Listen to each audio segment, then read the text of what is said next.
They say war breeds innovation.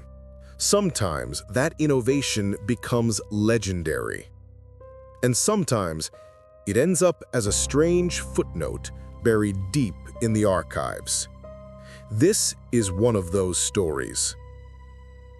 In May 1944, on the battered beachhead of Anzio, the U.S. Army tested one of the most unusual inventions of World War II, a device they called the Battle Sled. It was designed, quite literally, to drag soldiers into battle. The idea appeared during one of the most stagnant and deadly phases of the Italian campaign. After the initial landings at Anzio in January, the Allied advance bogged down under brutal German counterattacks. Months passed with minimal movement, heavy casualties, and constant artillery fire. Officers and engineers hunted desperately for a way to break the stalemate. The solution they found was bold, but also borderline absurd.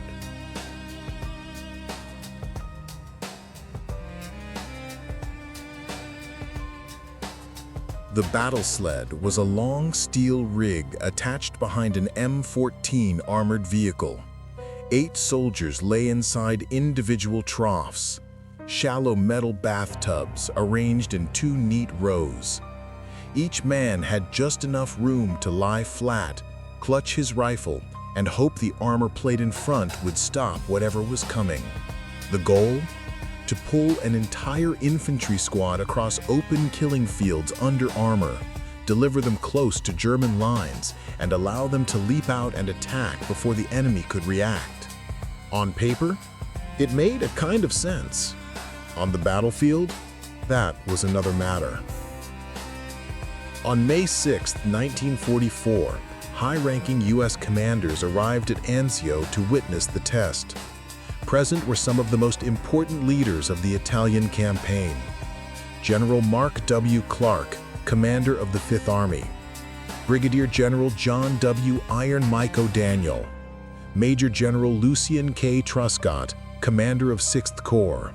And officers from the 1st Armored Division, including the legendary General Ernest Harmon.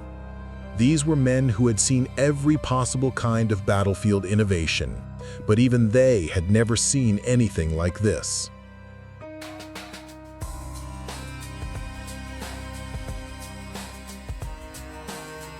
Signal Corps cameras rolled as the soldiers climbed into the metal sled.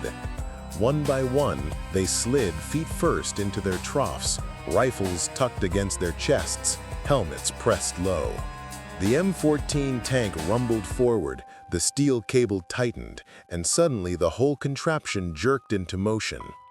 The sled scraped and bounced across the rough Italian terrain. Dust filled the air.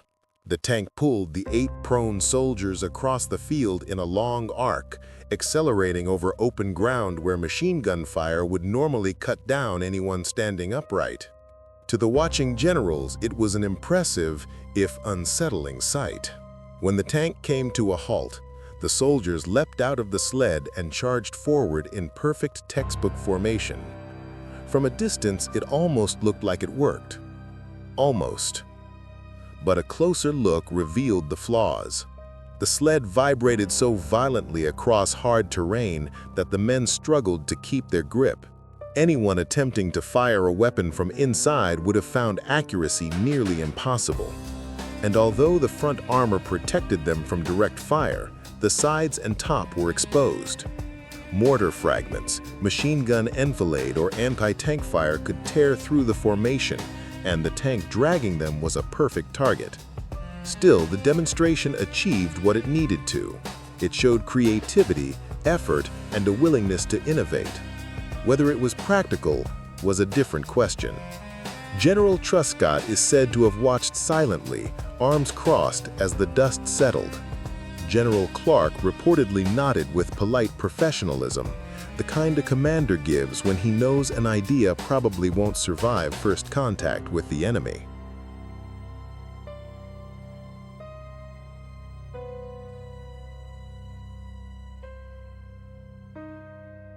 The reality was simple. The battle sled was too risky, too specialized, and too dependent on flawless conditions. In the mud, rubble, and chaos of real frontline combat, it would have been a death trap. Yet the footage remains.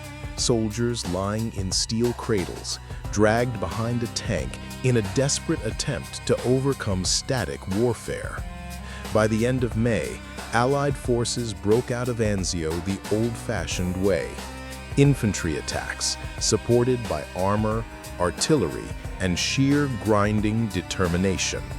The battle sled was never mass-produced, never used operationally, and disappeared from the tactical manuals almost as quickly as it arrived. But for a brief moment in 1944, under the watchful eyes of America's top generals, it represented something very real. The ingenuity of soldiers under pressure, the fearlessness to try anything, even the bizarre, and the strange creativity that emerges at the edge of human endurance. War is filled with forgotten inventions. Some change history. Some are remembered only in faded Signal Corps film reels. And the battle sled? It remains one of World War II's most unusual ideas, a reminder that even in the darkest days of the Italian campaign, the fight for survival inspired both brilliance and madness.